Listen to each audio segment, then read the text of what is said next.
The other night, my husband and I and friends were out to dinner, and I just can't help as a dating coach to look around and see different couples and things like that. I'm not stalking them. I promise I'm not a stalker. I'm not sitting there out of conversation with my husband and friends at dinner. But I will tell you this, that I do sometimes see behavior that I'm like, oh, they're having a good date or they're having a terrible date. Welcome to Carla Turned On, where dating gets real, sex gets talked about, and the BS gets left on red. Let's get turned on. And the other night we were out and you could tell that somebody was on maybe a first or second date, but that the date was going so well. And I love seeing that because you could just feel this energy, the vibes. You could see that he was leaning in and talking with her. She was smiling a lot, making a lot of eye contact. You could tell a little bit that there was this playful banter going on. And it was just really cute to see and to watch. And I have to say that when you are on a good date, just to take a moment and think about it, what is it that makes you feel like you are on a good date? Also, side note, I'm the person that I would absolutely despise when I was on dates.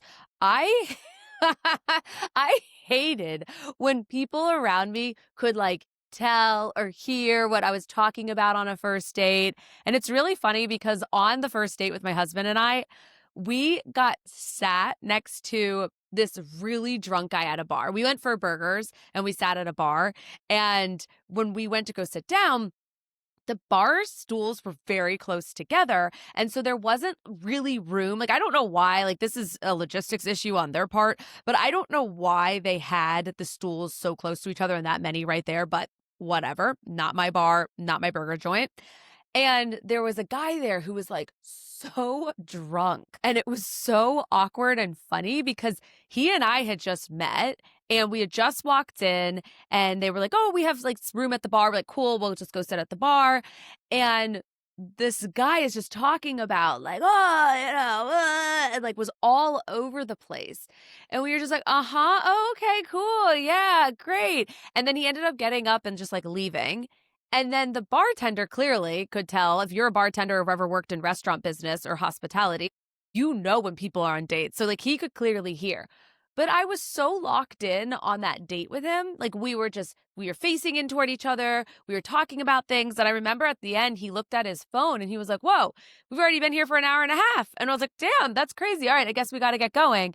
It was a Sunday night, a school night. And I always say, a first date only needs to be an hour to an hour and a half maximum. You do not need to go on the marathon dates. And if you're like, well, why not? We can talk about that later on Carla Turned On. But right now, we're going back into I was out to dinner and I was looking around and just the body language, the way that people communicate and talk. And on the flip side, I've been out to a restaurant before and I've looked and I'm like, oh, they're breaking up. This is really, okay. But I think it's just the human experience. And I think what's important is when you're on a good date to really think about what is it that's making this date a good date? Is it that you feel comfortable, you feel safe, there's vibes, maybe with a little bit of nerves and chemistry, but it's not just this sparky, crazy feeling? Because I always say the spark is our nervous system reacting to something that's going on within.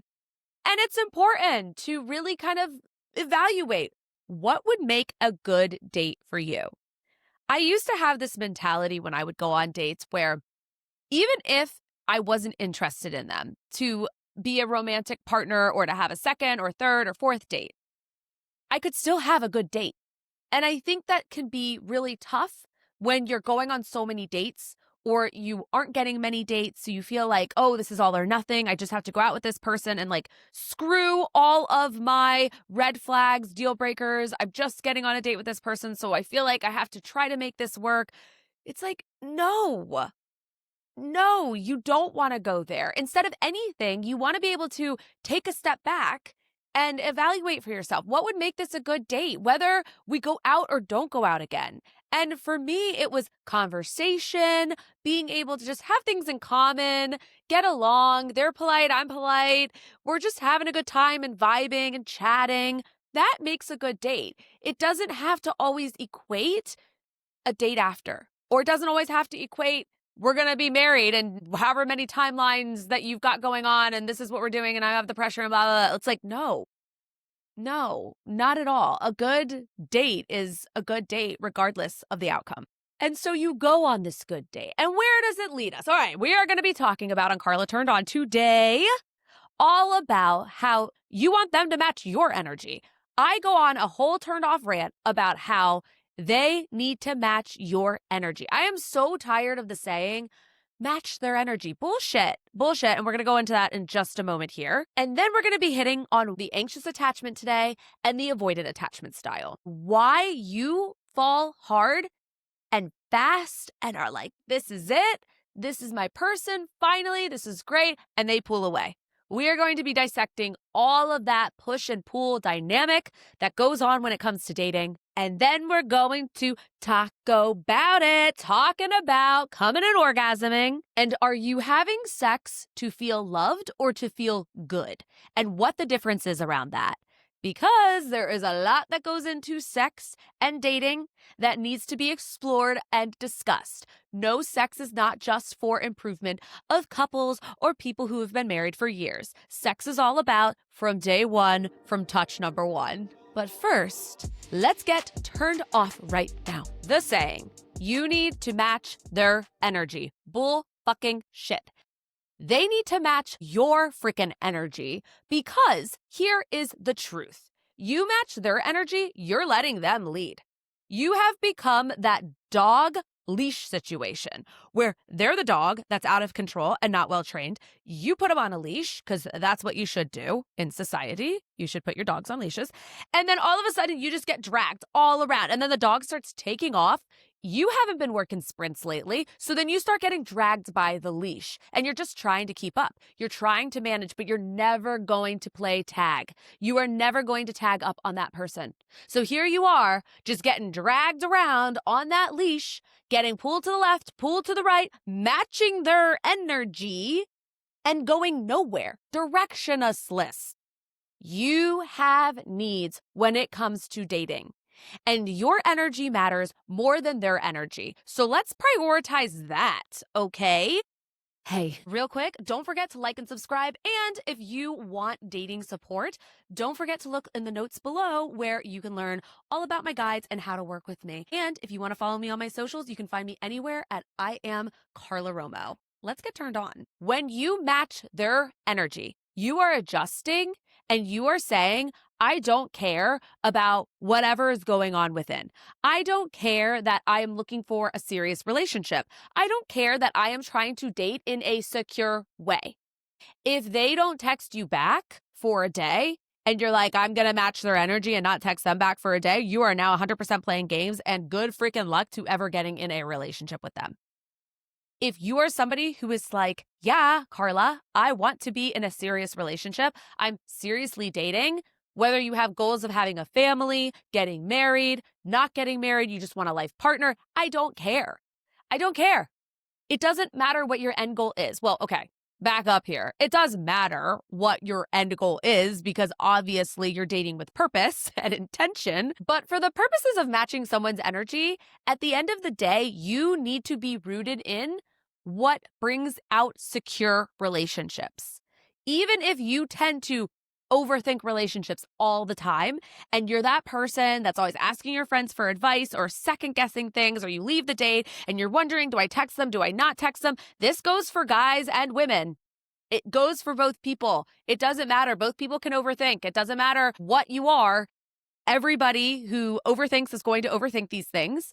Or maybe you're the person that's like, well, I'm going to play it cool and I'm going to let them text me first and we're just going to see where it goes from there. And that's going to be that. And I'm not going to chase, but I'm also not going to initiate. So I'm just going to sit there by the sidelines and see what happens. No, what is important is you meeting yourself in the middle here. When we talk about that energy, I want you to be excited. I want you to be thrilled. I want you to be out there. I want you to be confident, amazing, smart, intelligent yourself. We are not dimming that. We are not putting a little cap on the candle and blowing that candle out. We are keeping that flame afloat. We are lighting that gas up. I don't know where I'm going with that piece, but you know exactly what I'm talking about.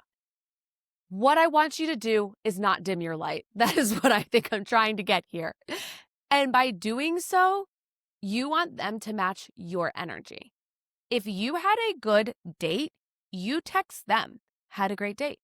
If you want to even take it further, had a great date, would love to do it again.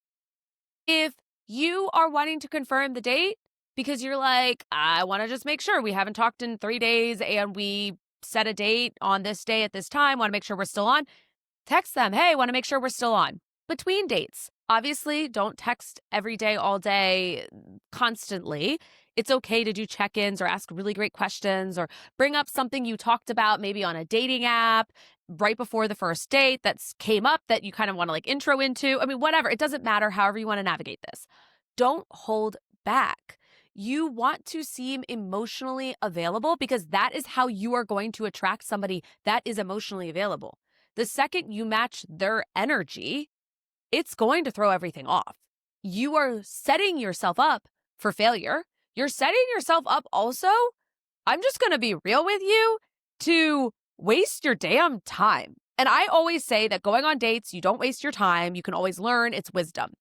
But when you're in this place of matching their energy and you're still going out with them and you're like, I'm just going to wait, I'm just going to match their energy, wait till they text me because I like have texted and blah, blah. No, you are being the picker. You are not being picked. You have to show up as yourself.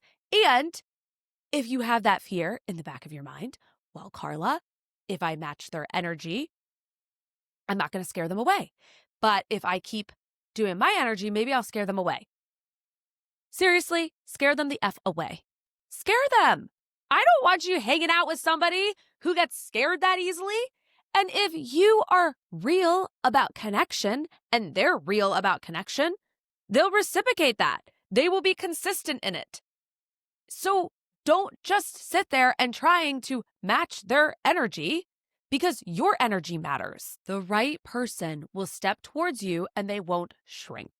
And how do you know if you're matching their energy? If you're waiting for them to pick up the pace, you are trying to match their energy. On the flip side, if they're meeting you where you're at consistently without the hesitation, they're with you. They are matched in with your energy. Happy dating. If you have ever dated somebody and you felt really hard for them, you were like, this is everything. This is amazing. I could even see myself marrying them. And then they pulled away. This could even be in a relationship. You fell really hard, you dated somebody, and then they pulled away. Or when you wanted to get serious and lock it in or take it to the next step, whether you were moving in together or deciding to get engaged or married, and they were stalling. And that stall helped end the relationship. Either or, it doesn't really matter. There's typically an attachment style dynamic going down. And if you are new to attachment styles, we are going to be talking about the anxious attachment today and the avoidant attachment style and how each one plays and pushes and pulls and gets activated. So long story short, I'm going to give you a really quick overview of attachment styles, and then we're just going to dive right in on what this cycle looks like, how to break it, and how to then date successfully when you feel this push and pull dynamic going on. As I always tell my clients, there are 4 different attachment styles. There's secure attachment, anxious, avoidant, and then there's disorganized, which is actually where anxious and avoidant had a baby. And we're like, we're just going to smush these 2 together and be one. And a lot of times the disorganized attachment style is rooted in trauma. So secure attachment is what it sounds like. You are secure in dating. You're secure in relationships. Doesn't mean that you don't question, oh, is this the right person or not for me? But when you are dating from a secure place, you're not overthinking texts. You're not trying to rush the relationship. You're also not trying to slow down. You're not trying to match their energy. You're like, if they're interested, they'll text me. And if they're not, they're just not the right person. And maybe I'm a little bummed because I thought they were cool in the beginning, but it's not going to work out. So it's feeling a little bit more level and secure in yourself in dating. Then there is the anxious attachment. As I always like to say, you're preoccupied overthinking relationships, dating. Maybe you're afraid that the person's going to get away. You tend to find yourself chasing and holding back from chasing the person. You might have been with people who are sort of this 1 foot in, 1 foot out. You've been in relationship patterns where somebody's giving you just enough to hold on, but never quite can fully commit and get there. The anxious attachment has lots of anxiety that plays out. You might even get a text message from them. And then all of a sudden, you're like, I'm so happy. See, they did text. Okay, good. I'm relieved now. So you're mood dependent on the outcome of the other person's actions. And the kicker here is you might get attached really quickly and really fast when you are in that anxious attachment. It is not that you're needy, it's that your body is trying to scan for some kind of emotional safety and security. And that is constantly always what you're going after and looking for in terms of validation of dating. Now, when it comes to avoidants tend to get shit on a lot. And I always like to say, let's not shit on the avoidants because they are in their default. When things get emotionally intimate, when things get closer or they're progressing, they pull away. Or as I always like to say, they keep that arm's length distance, keeping you at bay from them so that they never have to fully commit and get close emotionally. The physical side might be fine. They might connect, you might have great sex, and that's where that connection piece is really highlighted and coming from. But there's always this 1 foot in, 1 foot out. This also can look like in dating that person who you have amazing 3 dates with, and then all of a sudden they get busy or they vibe shift a little bit, and you know what I'm talking about when that vibe changes in the text messaging. They also might not get back to you very quickly in texting and take a while. It's not their priority. It then makes you feel a little anxious. And if you're secure, then you would be like, okay, well, I want somebody who's more consistent. We're just not right for each other. And then if you've ever heard that line of, I really like you, but I just need more time. I do want a relationship eventually, but I'm not ready yet, but I really like spending time with you. And then you feel confused because you're like, they like me, they like spending time. They don't want to label it, so let's just not label it. And you're like, what is going on here? Yes, that's because your anxious attachment style is being activated when the avoidant starts kind of being that 1 foot in, 1 foot out, arm's length fucking distance. And like I said, we're not going to shit on avoidance. This is their default when it comes to dating.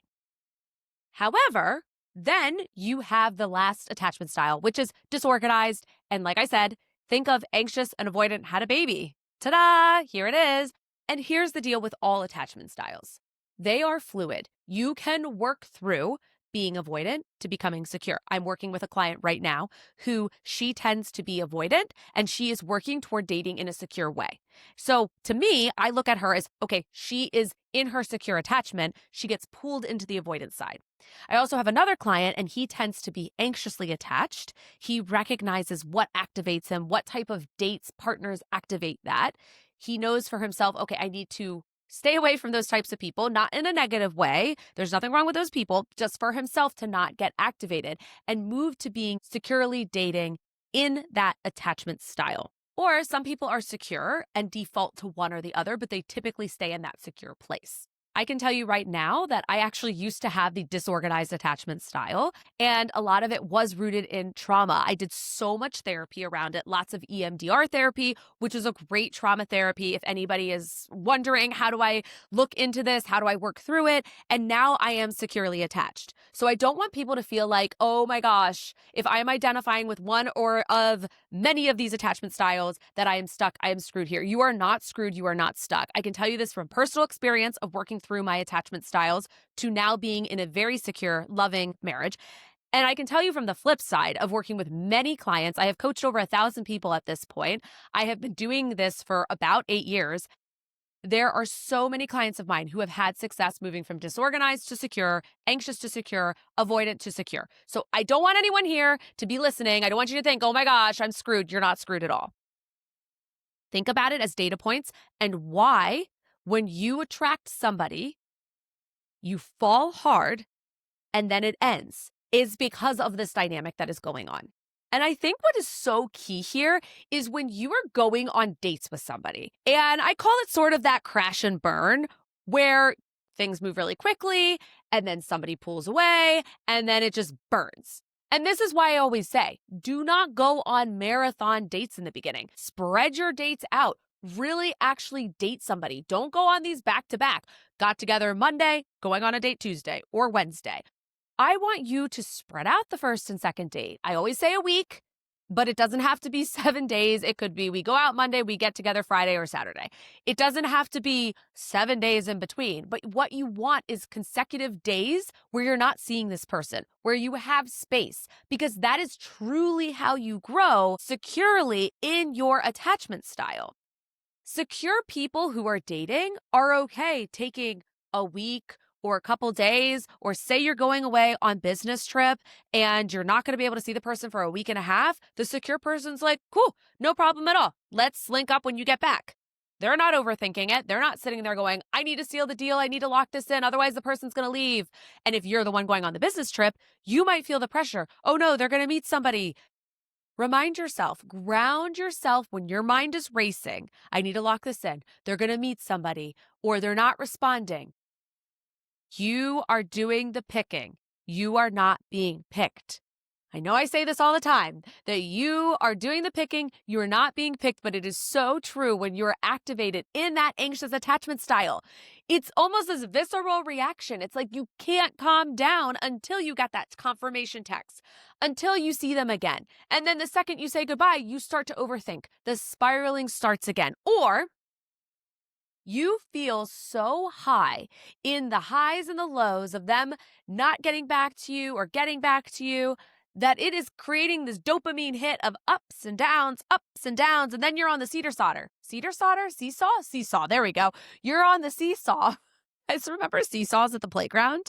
I loved that shit. I was a seesaw kid. I just freaking loved it. And then you could push really hard off and then bump the other person up. I never pushed anybody off the seesaw, okay? Let's get real here. I played fair on the playground, but I digress.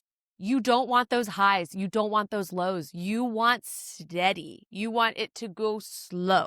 That is what is key here. Because when you start to spiral and you start to get into that activation of your anxious attachment style, you no longer feel in control. But the truth is, you have control. Whether the person is texting you or not, you always have a choice and control to meet yourself into that secure attachment. Number one, what you're going to do to break this cycle is you are going to watch what they say and what they do. Both have to meet. They can't just say one thing. Oh yeah, I'm serious about wanting a long-term relationship. That's my intention of dating. Great. Let's see their actions around it. Are they showing up consistently when it comes to dating? Or are they moving so quickly, so fast, and they're rushing things and speeding through that it's not actually representative of something that could last, that has longevity? Anything that happens quick burns out. And I know there's always somebody here listening who's like that 0.01% who said, my parents ended up dating and then marrying after 2 months. And I have one of my closest girlfriends' parents did do that after 4 months, and they're married to this day. And great, but that is not usually the case at all. I want you to look and listen. This is very key here. They say they want that long-term relationship, but their texting style, they don't get back to you for a while. They leave you on red. Then they come back and don't really acknowledge it. They keep rescheduling dates, but they reschedule and then the date is good. And then they reschedule or they take a long time to schedule the next one. That is not consistent behavior. Those two things are not matching up. Another thing too is listen to what they say. If you ask them, what are you looking for? And if they get weird about it or they try to put, oh, well, friends first, then see how it goes. You don't need more friends. You are not dating to make friends. You are dating because you want something real and you want longevity. Friendship and then going into dating, I don't know about you, but that sounds complicated AF. And as somebody who's a professional in this space, doesn't usually work out that well. Number two, if somebody pulls away after you start getting close, believe that shit straight up. I know that it can feel very difficult when you look at evidence from the past. Well, they weren't always this way. They usually are super nice and friendly and close and give me compliments and say that they want a relationship, blah, blah, blah, blah, blah, all these things. No, believe that shit. if somebody is pulling away after getting close or establishing that you're exclusive or not wanting to establish a real relationship, this is a signal that this could be cause for that moving things quickly and then them pulling away. You are getting activated into that anxious attachment style because their avoidance is being kicked on. And number 3, do a body scan. Both can exist. You can be anxiously attached and be in the attachment style of the anxiety and have lots of anxiety around dating. And you can also be with somebody who's avoidant that is activating that as well. However, you could be somebody who is very anxious and has that activated because of their attachment style and the patterns from their past, but then ultimately with somebody who's secure, who does text you, who is showing you that they are following through on things. Do a body scan. When I am with this person, how do I feel? Most importantly, when I am not on a date with this person and not hanging out with this person, how do I actually feel? One of my clients, he was going on dates with this woman, and the dates were amazing. He loved them. He felt connected. It was really great. And then she, of course, has a busy life, that kind of thing. Fine. Not an excuse, though. She wouldn't text him much between dates. They had gone on 6 dates at this point, and it was consistent. They were seeing each other for a little over a month now, and he wasn't getting much from her between that. He felt really good on the dates, and we talked about that. He felt secure. He felt really happy. It was great. But between dates, he wasn't getting what he needed. And as a result, he started emailing me. Carla, I don't know what's going on. I'm overthinking this text now. I don't know if she's really into it. Oh, wait, but she texted now, so I think it's okay. He was getting that push and pull feeling, which activated his anxious attachment style. So yes, she was avoidant. Yes, he was anxious, but as a result, and as I always say, anxious and avoidance are in this push-pull constantly, and they are the ones that tend to find each other because when you are anxious and you are avoidant, the anxious chases enough to keep the avoidant engaged just enough. The avoidant gives the anxious just enough to hold on to, and it is constantly this push and pull, a little game of chase.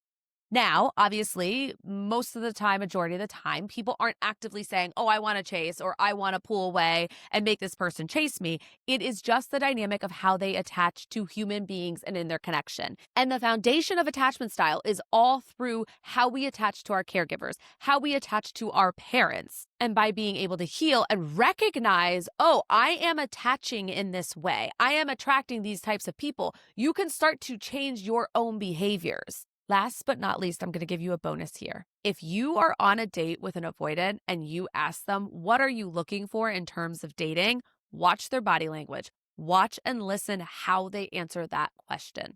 A lot of times people who are avoidant try to put that buffer in between. Or they might answer it and then, like I said earlier, their actions and that wording, oh yeah, I want a real relationship, but their consistency isn't there, do not meet. That is a way to start exploring the other person's attachment style within yourself as well. I am not saying that we're testing people by asking that question. That question is actually a very secure question that I asked myself when I was dating. And I asked my husband, I asked any date I was going out with before I even go out with them on the apps. I'd be like, hey, what are you looking for in terms of the apps? Everyone's on for different reasons. Yes, I would get ghosted. They disappear, right? And that's great. Getting rid of the people that aren't secure. Sometimes people would say, oh, I want friendship first, then we'll go from there. I was like, cool, you know what? We're not looking for the same thing. And then I was looking for the answer that wasn't love bombing, because I did get love bombing answers. Yes, looking for the most amazing person, blah, blah, blah. I'm like, that is way too much. I was looking for that secure answer. Yes, I'm looking for something serious. I'd like to lead to kids one day, a family. Those are my intentions of dating. What about you? And that to me showed somebody being secure. But it's not just enough with just the words. You got to put those actions right into it as well. Remember, you are not asking for too much. You are asking for somebody to be secure in terms of dating you. And now, as I like to say, we are going to talk about it. Talk about coming and orgasms. All about how do we know if we're having sex to feel loved? Or how do we know that we're having sex just for pleasure? What is the difference here? How do we look at these two different things and decide for ourselves what is best for us. We're going to break down right now the difference between how to know we're having sex for just pleasure and then how to know we're having sex to feel love. If you're having sex just to feel loved, because we all need that validation when we're in that anxious attachment style, we need to know that they are connected to us. This goes for men and women. I always say this, both people.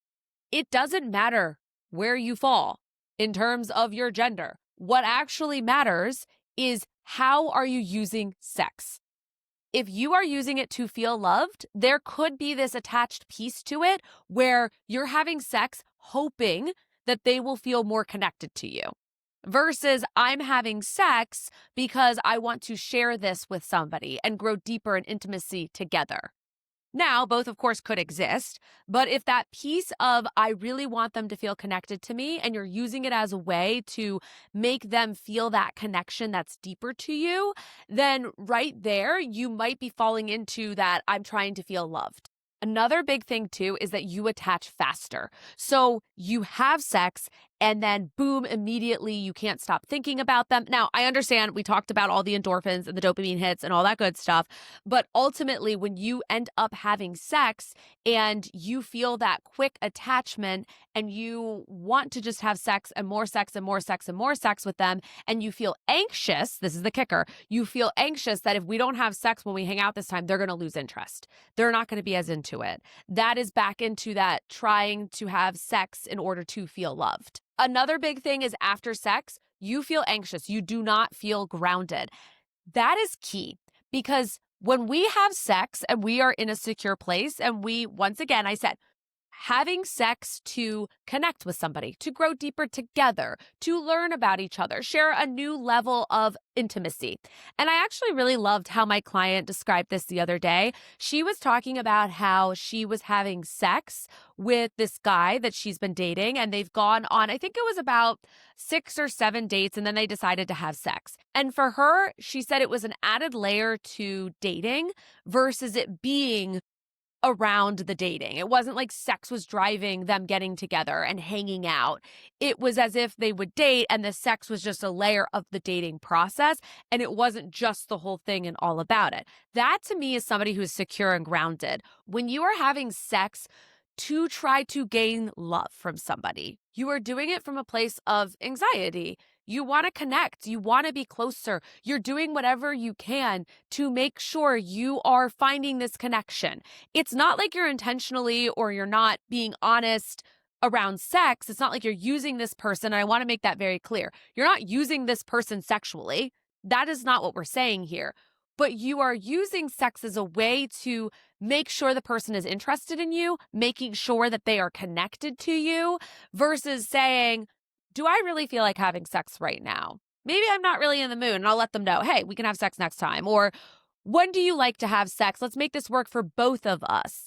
It might just be one of those things that if they're down and you're kind of not feeling it, but you're like, oh, I don't want to lose them, or I feel this pressure that they're not going to be into me. I'm just going to go have sex with them. Like I said, this goes for men and women that you're just like, okay, fuck it. I'm just going to have sex. I want you to date. I want you to have sex from a secure place. I want you to think about your sexual needs. That is so key and so important here because when you are grounded in your sexual self, when you are grounded in being able to decide for yourself, yeah, I want to have sex because it grows a relationship deeper.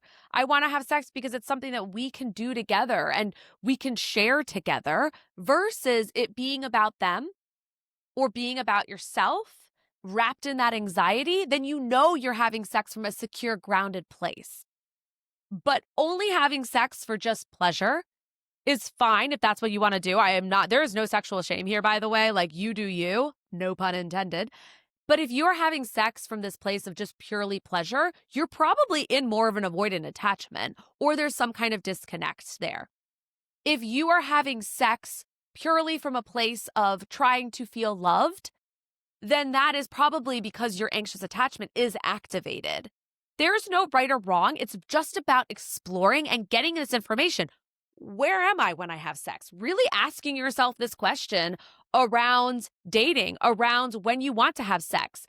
And I'm going to leave you with this because I think it's really important. I always tell clients that when they know that they get attached really quickly sexually, to hold off, go on dates so that, like my client shared, when you go to have sex, it's just a layer of dating. It's not about dating. The sex doesn't become the focus of dating.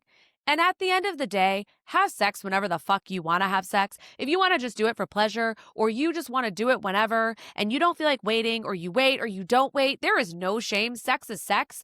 But I do think it is important to explore this within yourself so you can make the best choices when working toward feeling secure sexually in your relationships and in your dating life. Loved this episode? Rate it 5 stars, hit that subscribe button, baby, and leave a review. Do you want to work with me? Grab my dating courses, apply for my coaching at carlaromo.com or find it all in the show notes, and give me a little follow at I am Carla Romo on Instagram, YouTube, and TikTok. Catch you next time and stay tuned. Carla Turned On is for educational and entertainment purposes only. This is not a substitute for therapy. For professional support, please reach out to a licensed mental health provider.